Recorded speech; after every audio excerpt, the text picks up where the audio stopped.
Salut les disciples de la boxe, c'est Jean-Charles et bienvenue sur ce nouveau podcast des podcasts de Boxe Attitude. Alors, on va parler aujourd'hui du programme du mois de février. Alors, le mois de février, il est déjà entamé. On a déjà eu une super affiche et même une super carte. Franchement, la carte a été très très belle avec bien sûr Benavidez Morel. Mais ça, c'est passé. Et là, maintenant, j'aimerais vous parler de ce qui arrive. Et vous allez voir qu'il y a pas mal de soirées en prévision. La première va se passer à Montréal, au Québec. On va avoir un Français en haut de l'affiche, un certain Mohamed Mimoun, que j'ai déjà interviewé pour la chaîne Boxe Attitude, et qui va affronter un boxeur qui a l'air sacrément redoutable, qui est invaincu. C'est sa promotion, c'est lui la tête d'affiche, donc Mohamed Mimoun vient pour créer l'exploit. Mais Mohamed Mimoun, toute sa carrière, ça a été ça. Et souvent, il l'a fait. Il a créé l'exploit. Donc il va affronter un certain Movladin Biarslanov. Donc il est invaincu en 17 combats. Donc ce sera dans la catégorie des super légers. Donc voilà, je tenais quand même à vous parler de cette soirée, notamment parce qu'il va y avoir dans cette carte un certain Bakodir Jalolov. Donc je pense que vous connaissez ce poids lourd. Jalolov, il a performé en amateur. Il détient 2 médailles olympiques. Et donc, aujourd'hui, on aimerait bien voir ce que ça va donner dans la catégorie... Enfin, chez les professionnels, en fait. Pas dans la catégorie, mais en professionnel. Donc, je suis quand même curieux si j'ai l'occasion de voir son combat. Alors, il affronte un 150e mondial, David Spilmont, pardon. Je dis pas qu'avec ce combat-là, ça va forcément me donner plus d'idées ou que je vais me dire, comment je le situe par rapport aux grands noms actuels. Mais quand même, c'est toujours intéressant de suivre un boxeur qui a autant performé en amateur. Jalolov, c'est vraiment un gars qui a été très, très, très performant. Et de voir ce que ça peut donner ensuite chez les professionnels. Donc je rappelle qu'il est ouzbek. Aujourd'hui, il vit aux États-Unis. Donc, à voir. Moi, je suis assez intrigué. Bien entendu, vous aurez dans la description de cette vidéo toutes les soirées. J'enchaîne parce que... donc ça, c'est le 6. Ça sera le vendredi. Donc, c'est demain. C'est prévu dans la nuit de jeudi à vendredi. Ah ouais, d'accord. Donc, c'est vraiment... C'est tout proche, quoi. C'est pour ça qu'il fallait vraiment que je fasse la vidéo rapidement. Ensuite, on enchaîne parce que vous allez voir que ce week-end, il y a pas mal de choses. Le 7, donc ça sera vendredi soir. Et là, c'est en Angleterre, donc à des heures tout à fait raisonnables si vous souhaitez le regarder en direct. Alors, ça va être à Yorkshire, à Sheffield, exactement, donc c'est Yorkshire. Et on va avoir un championnat EBU. Championnat EBU, donc titre européen. Pour ceux qui ne sont pas au courant, le titre EBU, c'est le champion d'Europe, celui qui détient le titre EBU, chez les mi-lourds. Et chez les mi-lourds, il faut savoir que le champion EBU, c'est un Français. C'est nous qui détenons cette ceinture-là. C'est Daniel Blenda dos Santos. Et il a 34 ans, et donc il va affronter Shakan Peters. Donc, Shakan Peters, qui est un Anglais, qui a 19 victoires, 2 défaites. Donc, le combat a lieu en Angleterre, contre un Anglais. Vous comprenez. Vous comprenez que, voilà, il va falloir battre l'Anglais chez lui, quoi, et conserver sa ceinture. Jamais simple, donc grosse force à notre Français. J'espère qu'il va performer, j'espère qu'il va réussir, et j'espère qu'il va défendre cette ceinture, parce que, voilà, il nous reste plus beaucoup de titres, on n'a plus de titres mondiaux. Pendant une période, on a eu beaucoup de titres BU. Aujourd'hui, on en a beaucoup moins. Je pense que ça se compte sur les doigts d'une main, nos champions EBU. Il faudrait que je fasse peut-être un petit inventaire aussi des titres qu'on possède encore en France, titres européens. Bon, ça sera peut-être l'occasion de faire une autre vidéo. Ensuite, la prochaine soirée dont j'aimerais vous parler, elle aura lieu à Manchester et ce sera le samedi soir. Samedi soir, peut-être que certains d'entre vous sont intéressés par cette soirée, car nous aurons en tête d'affiche le redoutable et le vétéran Derek Chisora, qui va affronter Otto Wallin. Et clairement, ce combat-là est intitulé la dernière danse pour Derek Chisora, qui donc nous quitterait très certainement à l'âge de 41 ans, après 35 victoires, 13 défaites. Hein. Parmi les défaites, on sait qu'il a affronté 3 fois Tyson Fury notamment, 2 fois Joseph Parker. Voilà, Derek Chisora, il a affronté Carlos Takam. Enfin bon, bref. Et puis là, récemment, il nous a fait cette dinguerie de battre Joe Joyce. Alors ça, d'infliger la 3e défaite à Joe Joyce. Très, très, très dur pour Joe Joyce. Donc voilà, Derek Chisora, on le connaît, il est redoutable. Et en général, il nous donne quand même le spectacle. À part contre Tyson Fury, où c'est des combats que je vous invite pas à aller revoir, mais par contre, dans sa filmographie, dans son palmarès, il y a beaucoup de chouettes combats à aller voir pour son engagement. Hein. Je crois que contre Dylan White, par exemple, c'est un combat sympa. Il avait mis un gros KO à David Price. Il avait fait un beau combat contre Usyk, notamment. Donc voilà. Ouais, Dylan White, franchement, je pense que c'est bien. Si je dois en donner un, peut-être le 2e combat contre Dylan White. Je sais pas. Dites-moi vous dans les commentaires quel combat vous recommanderiez de Derek Chisora. Je sais pas. À vous de me dire. Il y a de quoi faire. Mais en tout cas, pas le 2e combat contre Kubrat Pulev. Hein. Putain, mais Kubrat Pulev, il s'était déjà affronté. En fait, c'était un combat revanche là qu'ils avaient fait il y a pas longtemps, en 2022 là. Bon, pour ça, par contre, je vous invite pas à les revoir. Bref, vous m'avez compris. Peut-être pourquoi pas aller voir les combats contre Joseph Parker, parce que Joseph Parker va boxer prochainement. Donc c'est comme ça vous fait d'une pierre deux coups. Si vous avez envie, bien entendu, il n'y a rien d'obligatoire. Otto Wallin, il a 34 ans. Pour Otto Wallin, c'est une super opportunité. À voir s'il va être en capacité de la saisir. Otto Wallin, c'est un boxeur d'origine suédoise et qui... Il est new-yorkais aujourd'hui, hein. Enfin il vit, si je ne me trompe pas, il s'entraîne et il vit à New York, hein. Je crois bien, ouais c'est ça, il vit à New York. Ok, donc voilà, moi je vous dis, ça c'est une soirée qui peut être sympa, surtout qu'on va avoir un Français qui va affronter, donc le Français s'appelle Sofiane Kati, et il va affronter Nathan Haney, donc voilà, dans la catégorie des poids moyens. Nathan Haney, c'est un bon boxeur, mais c'est pas non plus une dinguerie. Aujourd'hui, il est classé 97e mondial sur BoxRec et Sofiane Kati, il est 141e. Donc, disons que c'est pas un saut de fou dans les classements qu'il peut faire, mais c'est une super opportunité pour lui de performer en Angleterre dans une carte sympa, tu vois, dans une carte où il y a pas mal de combats et peut-être, pourquoi pas, comme on dit, sortir son épingle du jeu. Donc, en tout cas, grosse force à Sofiane. Voilà, ce week-end, on a quand même 2 Français qui boxent dans des soirées à l'étranger. Donc voilà, moi, je parle très peu de la boxe en France, hein, et des boxeurs français. Par contre, dès qu'il y en a un qui boxe à l'étranger, à l'international, là, j'essaye d'être vraiment assidu et vous en parler et leur donner beaucoup de force. Voilà. Bon, la carte est sympa, voilà, si vous avez envie de la voir. Donc samedi soir, je m'attarde pas sur tous les combats, juste moi je mets en avant ces 2-là précisément. Ensuite, le 14 février, donc là on va au week-end suivant. Là c'est une soirée que j'attends avec impatience. Parce que on va avoir, donc ça va être à New York, hein, donc aux États-Unis. Ai-je besoin vraiment de préciser où est New York? C'est au Madison Square Garden. Alors la petite salle, hein, pas la grande salle, mais quand même, c'est le Madison Square Garden. Donc c'est une salle de prestige.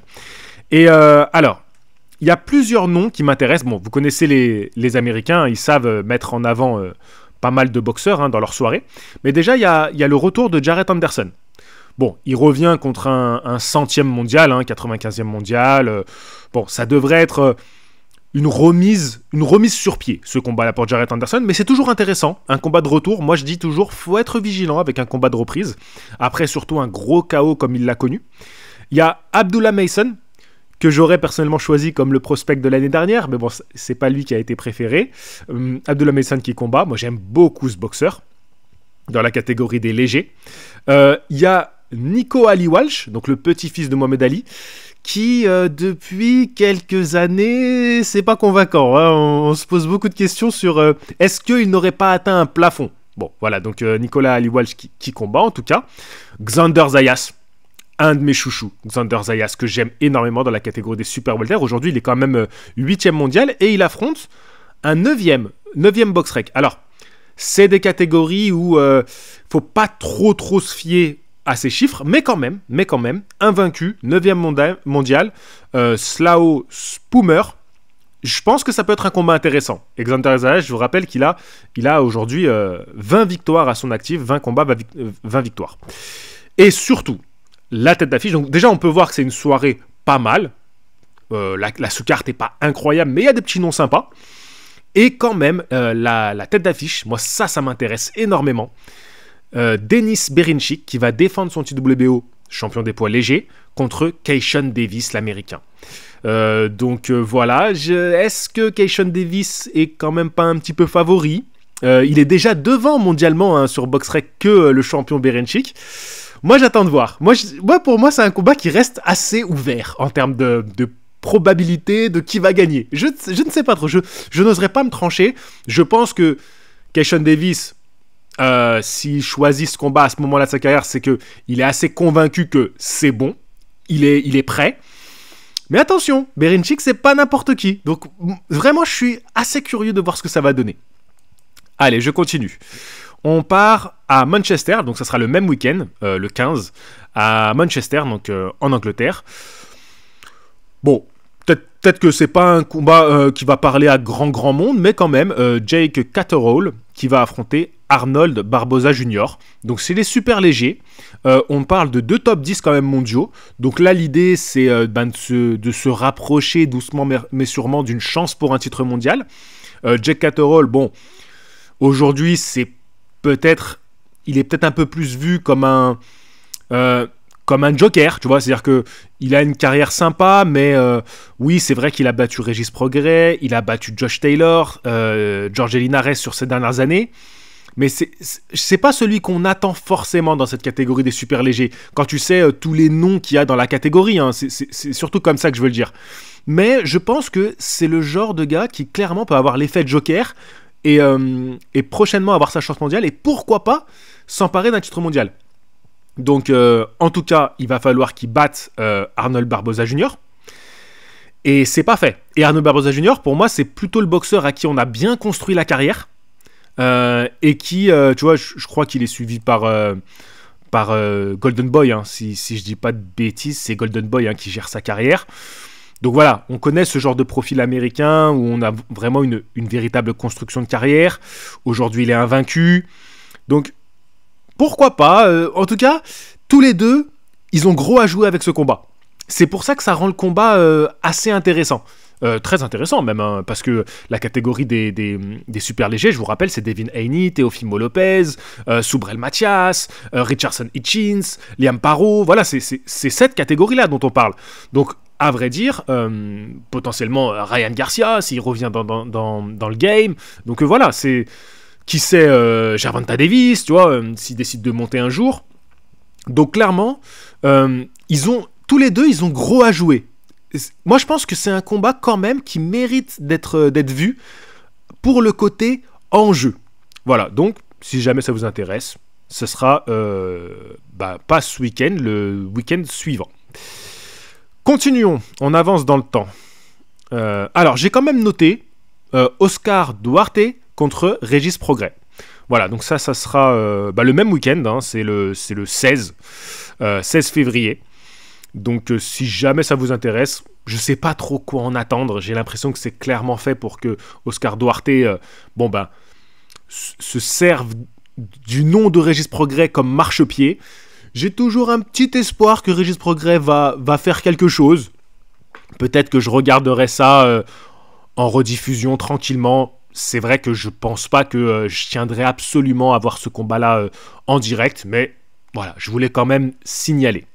Et on y arrive, les 2 dernières soirées du mois sont pour le moins exceptionnelles, avec, pour commencer, le 22 février, cette soirée à tomber par terre, avec en tête d'affiche Arthur Beterbiev contre Dmitry Bivol, la revanche, la carte qui est juste absolument folle. Il y a le championnat du monde Daniel Dubois contre Joseph Parker, donc Dubois qui pour la première fois va défendre ce titre de champion IBF. On va voir la défense de titre de Carlos Adams chez les poids moyens contre Hamza Sheeraz, qui est mon petit chouchou, mais je sais pas s'il est vraiment prêt pour cette chance mondiale. On va voir, ça peut être un combat qui se retourne contre lui. J'ai hâte de voir ça. Ou ça peut être une super performance de Hamza Sheeraz, je ne sais pas. On va avoir un combat sportivement exceptionnel. Alors bien sûr, il y a Beterbiev Bivol, mais ça on va avoir l'occasion d'en reparler. Mais entre Virgil Ortiz Jr. et Israël Madrimov chez les super welter, ça c'est un combat qui promet de faire des étincelles, opposition de style, élite chacun dans leur style. Oh là là là là, c'est fantastique ce combat-là. Il promet d'être. Enfin moi j'en attends beaucoup. On va avoir Shakur Stevenson qui va défendre son titre WBC des poids légers contre Floyd Schofield. On va avoir un combat poids lourd entre Zhang et Kabayel. Alors ça aussi, ça promet d'être beau. Et enfin, Joshua Buatsi contre Callum Smith. Cette soirée, les gars, j'ai un vrai problème parce qu'il y a 7 combats qui méritent quand même qu'on en fasse une petite vidéo. Mais ça arrive bientôt. Donc je vais pas faire 7 vidéos. Donc je me disais, je pourrais peut-être les grouper par paire, tu vois. Mettre le combat le plus intéressant avec peut-être le moins médiatisé. Et tu vois, essayer de faire un petit peu jongler comme ça et faire des vidéos avant combat où à chaque fois, je parle de 2 combats de cette soirée. Parce que vous avez vu tous les combats qu'il va y avoir. Je vais avoir pas mal de vidéos à faire.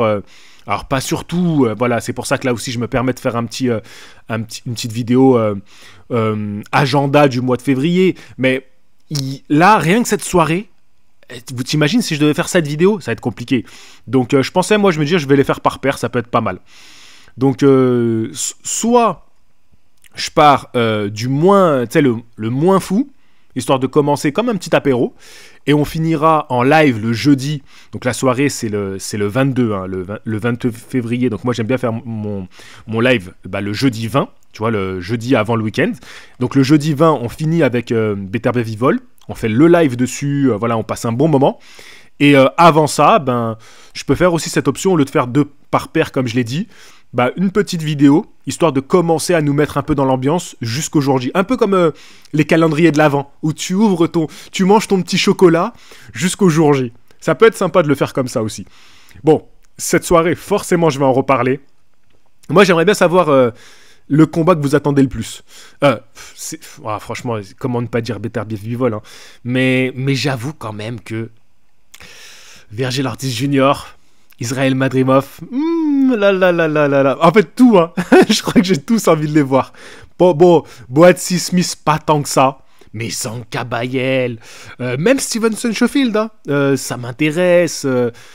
Adams Sheeraz, bref, Dubois Parker, non, c'est trop, cette soirée c'est trop les gars, c'est trop. Bon, maintenant je finis avec la dernière soirée dont je voulais vous parler, elle aura lieu à Tokyo au Japon, ça sera le 24 février, donc on finit le mois avec ça. Alors, avant de poursuivre, j'ai un petit mot à vous dire, je vous rappelle que l'année dernière, en fin d'année, en septembre, je suis allé réaliser un documentaire sur la boxe japonaise qui sortira, si tout va bien, le 28 février. Voilà, pour finir ce mois, je vous sors ce reportage. Là, vendredi, je sors une interview d'un promoteur de boxe, gérant de salle. Vous allez voir, c'est très très intéressant. Donc, il y aura la moitié de l'interview qui va sortir en public et l'interview complète sortira d'abord pour les membres de la chaîne principale Box Attitude et ensuite sera dans le reportage final le 28. J'ai besoin de votre soutien financier pour pouvoir payer les traducteurs. C'est-à-dire que j'ai tous les rushs, mais pour que ça soit traduit de manière qualitative, j'ai besoin de votre soutien à ce niveau-là. Aujourd'hui, il me restait sur la cagnotte pour râler au Japon 448 €. Il faut savoir que de ces 448 €, je viens de payer pour la troisième fois un traducteur. Donc j'ai payé 180 € dans un premier temps pour faire les 2 premières vidéos, 70 € pour faire la traduction la vidéo d'une boxeuse qui pour l'instant n'est visible que par les membres et sera dans le reportage final, et là je viens de payer 140 € pour la vidéo qui sortira vendredi. Donc je suis à 390 €. Donc autant vous dire que ce qu'il me restait de la cagnotte pour aller au Japon, c'est bientôt épuisé. Et j'ai encore quelques vidéos à traduire, tu vois. Donc je suis ric-rac. Je suis très très ric-rac en sachant que j'ai envie de sortir le reportage pour le 28. Donc j'ai vraiment besoin de vous les gars. Je sais que voilà, ça peut être compliqué de vouloir faire un projet participatif et de miser à 100% sur la générosité des gens. J'ai déjà été beaucoup aidé jusqu'ici. Bon, bah, si vous pouvez, donc je tiens à remercier Pierre qui a fait un don hier. Donc voilà, c'est le premier qui a participé à la cagnotte qui est spécialement dédiée aux traducteurs. Et dès que j'ai payé les traducteurs, cette cagnotte, je la coupe. Vraiment, c'est l'argent dont j'ai besoin pour payer les traducteurs. Voilà, je suis totalement transparent avec vous. Si vous pouvez faire un petit don, je vous remercie énormément. Je continue. Donc, cette soirée à Tokyo, ce sera en tête d'affiche Junto Nakatani qui défendra son titre WBC des poids coqs contre David Cuellar Contreras. J'ai hâte de voir ça. Nakatani, en général, ses défenses de titre, c'est KO. Ça se finit par un KO. Hâte de voir ça. Invaincu, hein, Contreras. Attention. Ils ont sensiblement le même palmarès, tu vois, la même expérience. 28 combats du côté de Contreras, 29 combats du côté de Nakatani. Non, ça va être fantastique. Et en plus, dans cette carte, on aura Seiya Tsutsumi qui défend son titre WBA. Pareil dans la catégorie des poids coqs contre Daigo Iga. Excellent boxeur, hein, qui est très très bien classé par Ring Magazine. Non, vraiment, ça va être un combat exceptionnel. Ça promet d'être exceptionnel. Donc voilà, Daigo Iga, il reste sur une défaite au point pour un championnat du monde WBO des coqs contre Yoshiki Taikei, mais ça a été tellement serré, c'est l'un d'entre vous qui me le rappelait en commentaire, ça a été tellement serré qu'ils ont donné tout de suite une nouvelle chance mondiale à Daigo Iga, et Daigo Iga, je vous ai dit, il est encore classé devant son adversaire qui l'a battu chez Ring Magazine. Donc non, vraiment, ce combat-là, il va être magnifique. Et en plus, pour faire un lien avec mon projet Tokyo, Jason Moloney, que j'ai interviewé à Tokyo parce qu'il était en préparation et justement, il préparait Tsutsumi pour son championnat du monde, il va combattre dans cette carte. Et Jason Moloney, sachez qu'il y a déjà une interview de lui qui est sortie sur Box Attitude. Donc vous mettez Jason Moloney interview Box Attitude, ou même Jason Moloney Box Attitude, vous allez tomber dessus. Traduite en français. Donc si ça vous intéresse, elle a fait très très peu de vues, cette interview. C'est dommage, donc si vous voulez la voir. Et en plus de ça, je lui ai demandé de faire ce qu'on appelle un petit caméo, de dire ce qu'il pensait de la boxe japonaise pour mon documentaire sur la boxe japonaise. Donc c'est génial, tu vois. Donc ça sera dans le reportage final. Donc c'est pour ça que moi je suis content de le voir dans cette carte, parce que ça fait un lien en plus avec mon reportage qui va sortir. Donc je suis super content. Et par contre, il affronte un vrai bourbier. Il affronte Tenshin Nasukawa, qui est un peu la petite star montante japonaise. Alors vous avez peut-être entendu parler de lui quand il s'est fait rouster par Floyd Mayweather. Mais sachez qu'il est en train de vraiment se construire une carrière en anglaise. Il est en train de progresser énormément. Et c'est un boxeur... alors, il n'a pas la qualité de boxe des boxeurs japonais qui sont des vrais boxeurs, en fait, qui ont commencé par l'anglaise et qui sont dédiés à l'anglaise, parce que lui, en fait, il vient du pied-point. Donc, il a quand même cette différence avec l'école japonaise. Mais ça reste une star, vraiment, c'est un mec qui à lui seul qui peut vendre des milliers et des milliers de tickets. Donc ils veulent le faire monter et c'est pour ça qu'ils prennent Jason Moloney. Et moi ce que je souhaite c'est que Jason Moloney fasse une performance. Parce que voilà, j'aimerais bien qu'il montre que, attention, à vouloir montrer trop vite, tu peux te casser les dents. Mais en tout cas c'est un combat qui m'intrigue. Très certainement, très certainement. C'est un combat qui m'intrigue, voilà. Bon les gars, j'ai fait le tour. Je pense que c'est déjà... Ouais, voilà, je suis resté plus de 20 minutes à vous parler. Je vous rappelle, hein, si vous en avez la possibilité, faire un petit don. Ça m'aiderait énormément pour finaliser ce projet. Je compte sur vous, hein. Vous m'avez énormément aidé. Donc, encore une fois, j'en appelle à votre générosité pour pouvoir arriver au bout de clairement ce rêve. Hein. C'est un rêve pour moi d'avoir fait ce reportage et je veux vous le sortir là en février dans les meilleures conditions possibles. Sur ce, je vous dis à la prochaine. Fighting!